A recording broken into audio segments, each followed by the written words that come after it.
ដីក្រហមថ្ងៃនោះខ្ញុំរត់លេងជាមួយមិត្តដោយគ្មានការព្រួយបារម្ភជើងលោតក្នុងទឹកសើចឡើងមិនឈប់ពេលវេលាសាមញ្ញប៉ុន្តែមានតម្លៃលើអ្វីទាំងអស់ដើរឃ្វាក៏តាមវាក្រោមមេឃពណ៌ប្រផេងខ្យល់បក់ត្រជាក់ប៉ាបេះដូងក្មេងតូសំលេងកណ្ដឹងក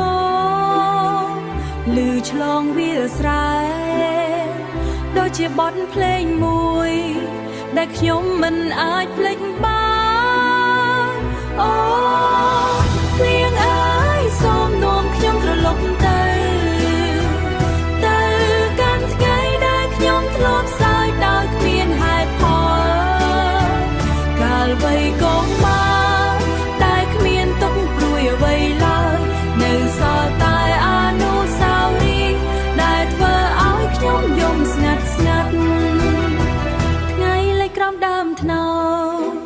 យើងអង្គុយមើលមេឃនិយាយពីសូរបន្តូចដែលមិនធ្លាប់សម្រេចមិនដឹងថាពេលធំនឹងបាត់បង់អ្វីខ្លះតែថ្ងៃនោះយើងគិតថាពិភពលោកសាមញ្ញណាស់អូភ្លៀងអើយសូមនាំខ្ញុំត្រឡប់ទៅកាន់ថ្ងៃដែលខ្ញុំធ្លាប់សើចដោយគ្មានហេតុផលកាលវ័យកុមារដែលគ្មានទុកព្រួយអ្វីឡើយនៅសល់តែអនុស្សាវរីយ៍ដែលធ្វើឲ្យខ្ញុំយំស្ងាត់ភ្លៀងនឹកកាលវ័យកុមារ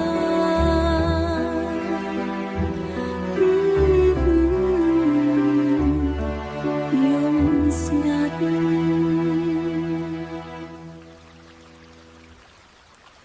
យំស្ងាត់